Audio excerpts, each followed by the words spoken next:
Bismillahirrahmanirrahim. Assalamualaikum warahmatullahi wabarakatuh. Bismillahirrahmanirrahim. Salatu wassalamu ala rasulillah Muhammad ibn Abdillah. La hawla wa la quwata illa billah. Rabbi shrah li sadri wa yassir li amri wa hlul 'uqdatam min lisani yafqahu qawli. Ya Fattahu ya Alim iftah alaina fathan qariba. Anak-anakku peserta MPLS SMA Negeri 3 Tambun Selatan yang berbahagia. Pada sesi kali ini saya akan menyampaikan tentang materi kurikulum dan konsep pembelajaran tahun pelajaran 2020-2021. Dengan disampaikannya materi ini diharapkan Anda semua bisa memahami tentang kurikulum yang ada di SMA Negeri 3 Tambun Selatan dan bagaimana konsep pembelajaran yang akan dilakukan di SMA Negeri 3 Tambun Selatan pada tahun pelajaran 2020-2021. Anak sekalian, yang pertama yang perlu kami sampaikan adalah sesuai dengan Peraturan Menteri Pendidikan dan Kebudayaan Nomor 59 Tahun 2014 bahwa kurikulum di SMA 3 Tambun Selatan itu sudah mengikuti kurikulum 2013, di mana mata pelajaran akan dibagi menjadi beberapa kelompok mata pelajaran. Ada kelompok mata pelajaran umum A dan umum B. Umum A itu ada pendidikan agama, PKN, bahasa Indonesia, matematika, sejarah Indonesia, bahasa Inggris. Sementara yang umum B ini seni budaya, prakarya atau PKWU, penjas dan olahraga. Ini semua akan dipelajari di semua tingkat dan semua jurusan. Nah, mungkin yang berbeda di tingkat SMA dengan SMP, di SMP tidak ada peminatan, ya, tapi di SMA ada peminatan. Nah, untuk SMA Negeri 3 Tambun Selatan perlu diketahui bahwa peminatannya itu ada dua, peminatan matematika dan ilmu pengetahuan alam, yang di dalamnya berarti selain dari mata pelajaran kelompok A dan kelompok B, Anda akan belajar matematika, biologi, fisika, kimia. Sementara ketika Anda milih peminatan ilmu pengetahuan sosial, selain dari mata pelajaran kelompok A dan B, Anda akan mempelajari geografi, sejarah, sosiologi, dan ekonomi. Sementara di SMA 3 Tambun Selatan belum ada peminatan ilmu budaya dan bahasa. Nah, ditambahkan lagi dalam struktur kurikulum 2013 ini, kita ada namanya mata pelajaran lintas minat, ya, lintas minat. Nanti saya akan jelaskan. Nah, anak sekalian, seperti tadi saya sampaikan bahwa SMA 3 Tambun Selatan itu ada dua peminatan, dua kelompok peminatan. Ada matematika dan ilmu pengetahuan alam atau MIPA, dan kelompok peminatan ilmu pengetahuan sosial atau IPS. Tadi sudah saya sampaikan, di kelompok peminatan MIPA Anda akan belajar matematika, biologi, fisika, dan kimia. Tentunya matematika di sini berbeda dengan matematika tadi yang ada di kelompok A, ya. Itu namanya matematika wajib. Sementara matematika yang ada di peminatan MIPA ada yang namanya matematika peminatan. Sehingga Anda yang nanti berminat untuk memilih peminatan MIPA, Anda akan belajar matematika 2, ya. Ada matematika wajib, ada matematika peminatan. Sementara di IPS akan ada tambahan geografi, sejarah, sosiologi, dan ekonomi. Nah, seperti yang tadi saya sampaikan, di kurikulum 2013 di SMA itu ada namanya pilihan lintas minat. Artinya, ketika kita itu belajar di peminatan MIPA, kita diminta untuk memilih mata pelajaran di luar peminatan kita. Nah, yang kami sediakan di SMA 3, bagi yang memilih peminatan MIPA, maka lintas minatnya itu adalah geografi, sosiologi, ekonomi, dan bahasa dan sastra Inggris. Nah, dari 4 mata pelajaran yang ditawarkan ini, ya, maka Anda diminta untuk memilih 2 dari 4 mata pelajaran. Nah, mata pelajaran lintas minat ini akan berlaku tidak hanya di kelas 10 saja, tapi akan terus sampai dengan Anda kelas 12. Ini pilihan lintas minat MIPA. Nah, sementara pilihan lintas minat IPS itu biologi, fisika, dan kimia. Jadi Anda yang milih IPS nanti harus memilih 2 mata pelajaran dari 3 yang kami sediakan. Ya, bisa milih biologi fisika, bisa fisika kimia, atau biologi kimia, itu terserah. Yang jelas dari ketentuan yang ada, Anda diminta untuk memilih 2 mata pelajaran dari biologi, fisika, dan kimia. Ini pun sama dengan MIPA tadi, akan tetap lintas minat ini akan dipelajari sampai dengan Anda kelas 12. Nah, sekalian, ketika Anda nanti kelas 11, ya, kelas 11 dan kelas 12, berbedaannya lintas minatnya itu ada pada jumlah mata pelajaran. Tadinya ketika Anda kelas 10, Anda memilih 2 mata pelajaran lintas minat. Sementara ketika Anda kelas 11 dan 12, Anda hanya memilih 1 mata pelajaran lintas minat dari 2 mata pelajaran lintas minat yang Anda pilih saat Anda kelas 10. Itu. Nah, kalau dirinci beban belajar dan peminatan ketika Anda milih peminatan MIPA, ini jumlah keseluruhannya ada 47 ini. Mohon maaf, ini bukan 46 tapi 47 jam pelajaran. Terdiri dari mata pelajaran umumnya, jadi umum A, umum B itu 24 jam.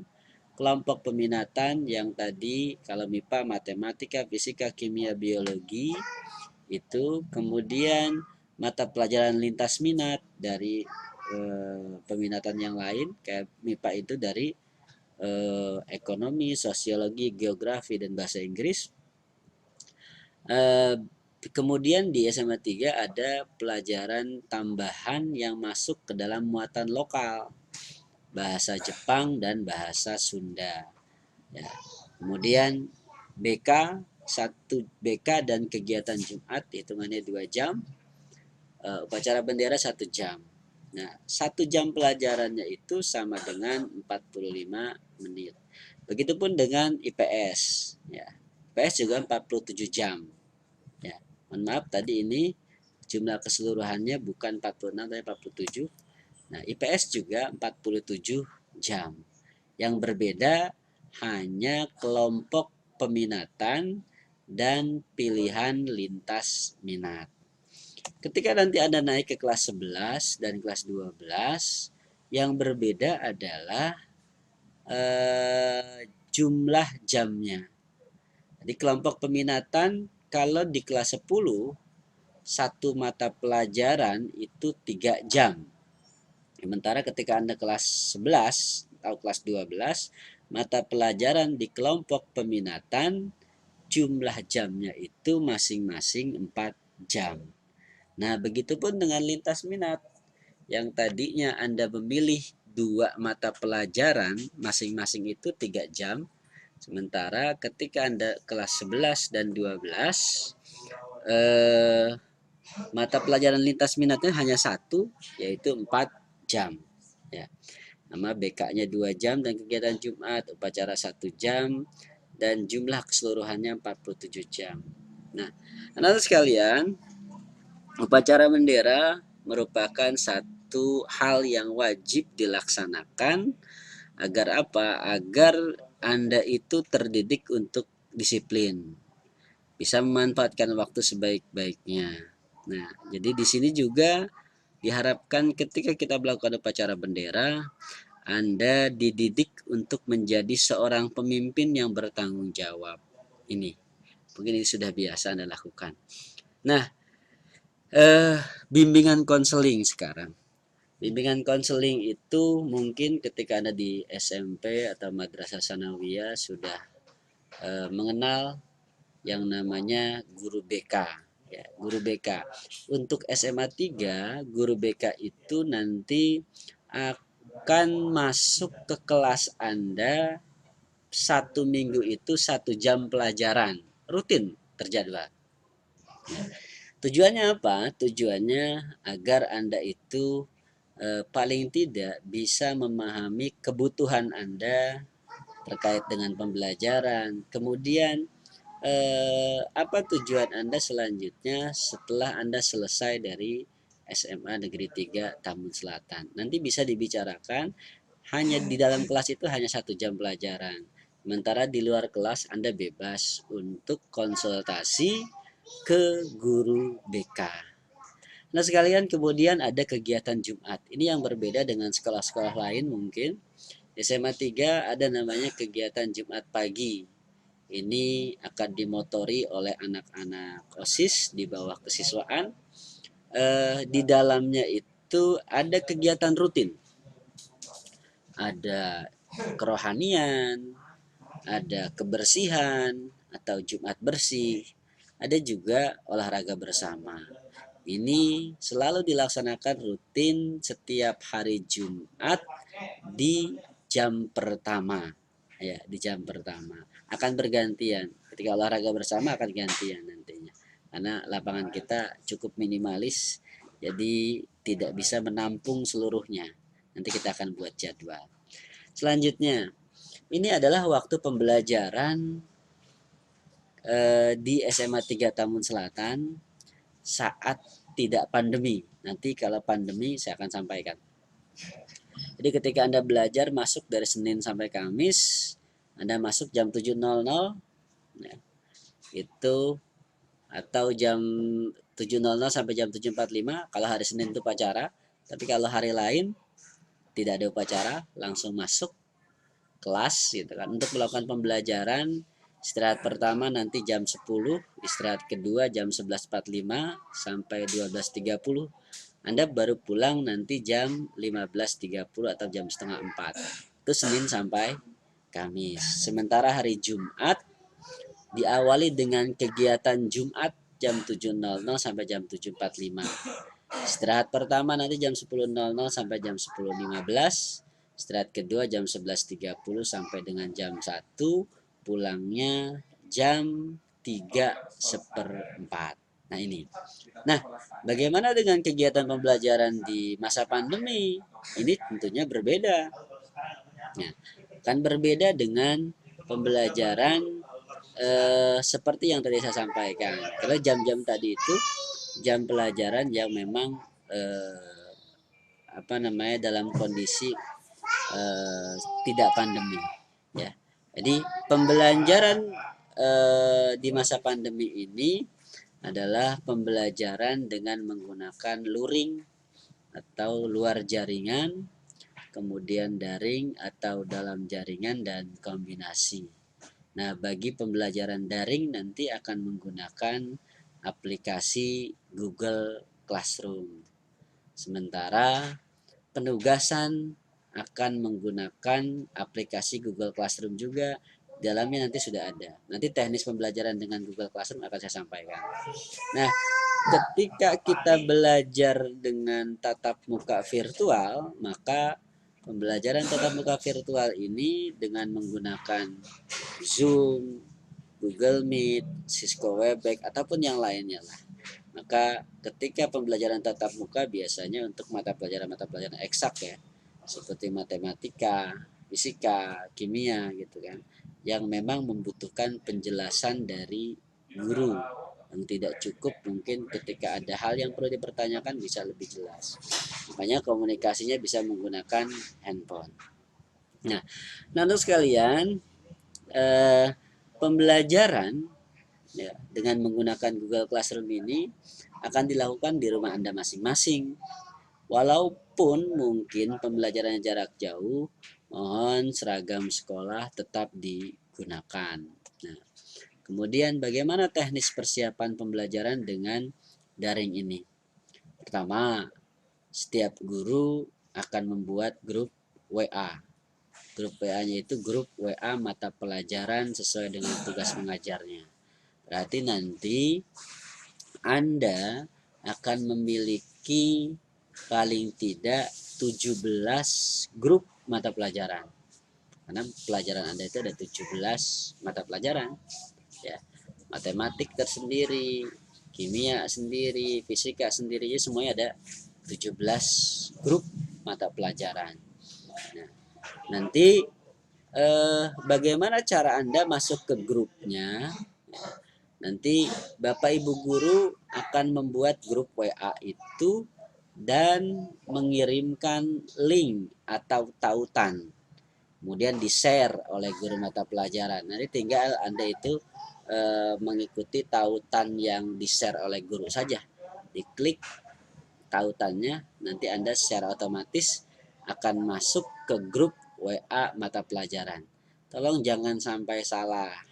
Kalau nanti sudah dibagi kelas, Anda itu kelas MIPA 1, MIPA 2, MIPA 3, itu harus diperhatikan itu grupnya. Kemudian terkait dengan pembelajaran Google dengan Google Classroom, Anda wajib memiliki akun email. Karena ini syarat wajib. Kalau Anda nggak punya email, maka Anda nggak akan bisa masuk ke kelas yang ada di Google Classroom. Nah, setelah masuk nanti masuk ke web Classroom, nanti Anda akan diminta untuk join. Join, kemudian masukkan kode kelas yang diberikan oleh guru mata pelajaran. Insya Allah nanti tutorial bagaimana Anda masuk ke kelas Google ya, Google Classroom akan saya sampaikan. Begitupun teknik pengerjaan hal-hal yang ada pada Google Classroom. Nanti jadwal pembelajaran akan dibagi menjadi 3 kelompok kelas tiap tingkatnya. Anda yang kelas MIPA 1, MIPA 2, MIPA 3 itu belajarnya bareng. MIPA 4, MIPA 5, MIPA 6 itu satu kelompok yang berbeda. Nanti IPS 1, IPS 2, IPS 3 itu juga akan jadi kelompok yang berbeda. Jadi kelas 10 nanti akan dibagi menjadi 3 kelompok ya. Nanti akan saya sampaikan juga jadwalnya. Nah, bagaimana langkah pembelajaran daring Anda di Google Classroom? Yang pertama, tadi masuk ke Google Classroom dengan kode kelas yang diberikan oleh guru mata pelajaran. Ini. Nah, setelah Anda masuk, lihat materinya. Ya. Masuk ke materi yang mungkin disampaikan oleh guru mata pelajaran. Di dalam materi itu akan muncul absensi. Absensi, langkah pertama ya absen. Klik nanti hadir. Yang kedua, pelajari materi yang disampaikan guru. Bisa dalam bentuk video, bisa dalam bentuk modul, bisa dalam presentasi. Anda diminta untuk belajar mandiri. Memahami sendiri. Ketika ada hal-hal yang memang tidak Anda pahami, silahkan ditanyakan kepada guru mata pelajaran, bisa melalui grup WhatsApp yang memang sudah Anda ikuti. Nah, setelah Anda mempelajari, nanti di bawahnya itu ada penugasan. Lihat tugasnya. Kerjakan tugasnya.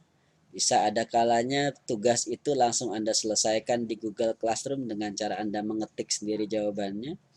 Atau bisa saja Anda itu mengupload jawaban. Artinya nanti Anda tulis di kertas lembar, di buku Anda foto, kemudian fotonya itu diupload ke Google Classroom. Nah, nanti biasanya dibatasi itu waktu penyelesaian tugasnya.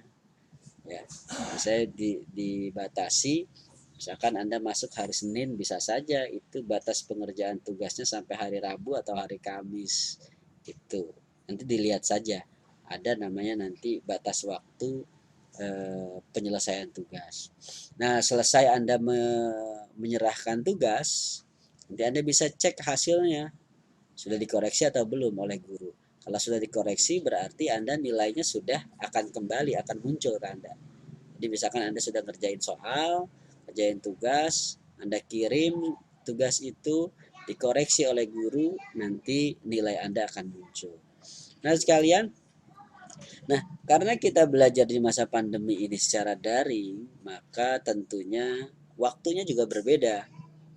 Kalau biasanya Anda masuk jam 7 sampai jam setengah 4, tapi di sini Anda cukup sampai jam 2 saja. Mulainya tetap jam 7, tapi jam 7 itu persiapan KBM Anda. Hal-hal apa, misalkan handphonenya disiapkan, Anda kemudian kuotanya memang harus disiapkan juga. Kemudian nanti jam 7.30 diharapkan sudah siap semua. Begitupun ketika ada tatap muka virtual. Nanti jam 7 sampai jam 7.30 ini adalah pengkondisian Anda untuk masuk ruangan virtual. Nanti saya sampaikan juga. Ya, saya sampaikan tutorialnya maksudnya nanti. Nah, selesai jam 2 itu. Nah, ini adalah terkait dengan waktu pembelajaran di masa pandemi. Jadi Anda masuk jam 7 sampai dengan jam 2 setiap harinya dari hari Senin sampai Kamis kecuali hari Jumat. Hari Jumat itu hanya sampai jam 11.30 saja. Sisanya Anda masih bebas karena memang pembelajaran di masa pandemi Anda diharapkan lebih banyak untuk mengikuti gerakan bersih-bersih, peningkatan karakter dan lain sebagainya lah. Nah, kemudian yang ada di kurikulum adalah kepramukaan ya. Kepramukaan ini adalah ekskul wajib ya. Ekskul wajib kalau seandainya Anda tidak mengikuti kegiatan kepramukaan, nilainya itu di bawah B, dipastikan Anda nggak akan naik kelas. Nanti kriterianya akan saya sampaikan. Anak-anak sekalian, selanjutnya adalah penilaian dan evaluasi. Di SMA 3 ada namanya penilaian harian, itu minimal 3 kali tiap semester. Kemudian juga ada pembagian laporan hasil tengah semester, baik itu semester ganjil atau semester genap. Ada penilaian semester yang di dalamnya juga ada yang namanya, ada dua itu. Ada penilaian akhir semester, ada penilaian akhir tahun atau semester 1 semester 2 lah. Ada tryout SBMPTN. Biasanya kalau tahun-tahun sebelumnya tryout ujian nasional. Karena ujian nasional sudah dihapuskan, maka kita ganti dengan tryout SBMPTN. Ini di kelas 12. Nah, kemudian ujian praktik juga di kelas 12, ujian sekolah juga di kelas 12. Ya, kemudian ada namanya asesmen kompetensi minimal atau AKM, ini bagi kelas 11, nanti AKM di kelas 11. Pembagian rapot nanti di akhir semester terakhir pembagian ijazah. Nah sekalian, terkait dengan penilaian, yang kita nilai itu adalah sikap, pengetahuan, dan keterampilan. Sikap menjadi ranah setiap guru, dilakukan dengan observasi, pengamatan gitu kan. Anda nanti ketika belajar daring, bagaimana pengamatan yang dilakukan oleh guru dilihat dari aktivitas Anda mengikuti kelas daring.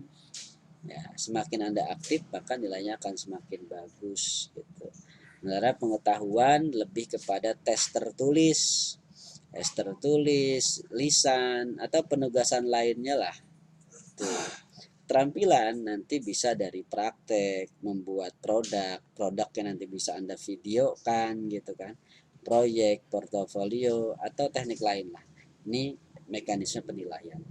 Nah, sekalian, seperti tadi yang sudah saya sampaikan di awal bahwa setiap kita itu pengen naik kelas, tapi kriteria kenaikan kelas harus kita tetapkan. Kalau misalkan kriteria ini tidak bisa Anda lampaui, maka jangan berharap untuk bisa naik kelas gitu kan. Sebab tiga, setiap tahunnya pasti ada yang tidak naik kelas karena memang ada permasalahan yang terjadi yang mereka itu tidak mampu menyelesaikan kriteria dari kenaikan kelas yang kita buat. Pertama, harus menyelesaikan seluruh program pembelajaran dalam dua semester di tahun pelajaran yang diikuti. Artinya apa? Dilihat nilainya ada semua enggak. Ada kegiatan-kegiatan yang sifatnya wajib diikuti apa enggak, seperti PTS, PAS, dan sebagainya. Sikap sosial dan spiritual minimal baik, ini yang kedua. Yang ketiga, tidak terdapat 3 mata pelajaran atau lebih yang di bawah KKM. Kalau ada 3 mata pelajaran saja, maka Anda nggak akan naik kelas, ya, apalagi lebih. Nah, terkait dengan ketidakhadiran peserta didik tanpa keterangan maksimal ke 15% dari jumlah hari efektif. Ya, nanti ketidakhadiran nanti kan akan dilihat. Anda ketika masuk kelas absen, kelihatan nanti sama guru mata pelajaran. Terakhir, nilai ekskul kepramukaan minimal baik. Dan sekalian, itu adalah kurikulum dan teknis pembelajaran yang ada di SMA 3 Tambun Selatan di tahun pelajaran ini. Kemudian agenda kurikulum ini bisa Anda perhatikan. Anda sudah masuk 13 Juli yang lalu. Nah, 13 sampai 15 Juli MPLS, tambah nanti sampai dengan tanggal 17 Juli. Nah, 16 Juli nanti tes peminatan. Jadi Anda yang sudah masuk 324 orang ini diminta untuk memilih peminatan IPA atau IPS. Tesnya hari Selasa. Nanti saya akan sampaikan. 31 Juli nanti libur Idul Adha, 17 Agustus itu hari kemerdekaan, libur, 21 Agustus libur lagi, tahun baru Islam. Nah, penilaian tengah semester akan dilaksanakan 14 sampai 22 September tentunya melalui online juga. Nah, karena masih tidak diperkenankan untuk masuk ke sekolah. Sementara tanggal 1 sampai 12 Desember itu penilaian akhir semester. 18 Desember itu timbang rapot yang akan dibagikan tanggal 19 Desember pembagian rapot. Nah, libur nanti akhir semester ini 21 Desember sampai 10 Januari 2021. Lanjut nanti Anda masuk di semester genap, masuk lagi 11 Januari. Mudah-mudahan di 11 Januari ini pembelajaran kita bisa tatap muka langsung di kelas, di sekolah. Anda bisa masuk ke SMA 3 Tambun Selatan. 12 Februari libur tahun baru Imlek. PTS ya, PTS genap 8 sampai 13 Maret. Ada ujian sekolah baik kelas 12 15 sampai 23 Maret. Asesmen kompetensi minimal kelas 11 ini April 2021. Libur Ramadan nanti 12 sampai 14 April. Dilanjutkan dengan kegiatan penumbuhan budi pekerti 15 April sampai 11 Mei. Idul Fitri libur tanggal 7 sampai 22 Mei. Sementara PAT atau penilaian akhir tahun ini 7 sampai 16 Juni. Bagi rapot tanggal 26 Juni, liburnya 27 Juni sampai 18 Juli 2021 dan awal tahun pelajaran 2021-2022 19 Juli. Mudah-mudahan umur kita sampai kita semua sehat walafiat. Nah, sekalian, nah ini psikotes peminatan. Jadi Anda itu peminatan akan kita lihat. Nah, psikotes itu nanti kita akan laksanakannya hari Kamis tanggal 16 Juli 2020 dari jam 7.00 sampai jam 9.00. Lewat dari itu akan tertutup gitu ya. Makanya sebelum Anda mengikuti peminatan, pastikan kuota Anda mencukupi.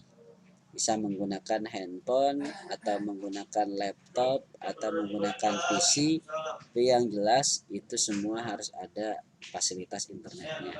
Apa yang diujikan dalam psikotes peminatan itu tes potensi akademik. Tes potensi akademik bisa nantilah Anda cari browsing kayak gimana bentuknya. Kemudian matematika, bahasa Indonesia, IPA dan IPS. Tentunya ini mata pelajaran yang sudah Anda pelajari ketika Anda di SMP atau MTS. Dilakukan secara online dengan menggunakan Google Form. Nanti tanggal 16 Juli atau hari Kamis dari jam 7.00 sampai jam 9.00. Semua siswa wajib mengikuti ini. Yang tidak mengikuti ini berarti tidak akan punya kelas. Tidak akan punya kelas ya. Itu saja yang bisa saya sampaikan, mudah-mudahan ada manfaatnya. Terima kasih untuk Anda semua. Terima kasih buat teman-teman panitia dari pengurus OSIS yang sudah memfasilitasi ini. Mudah-mudahan ada manfaatnya. Dari saya Cebusian, mohon maaf bila itu kedaya. Assalamualaikum warahmatullahi wabarakatuh.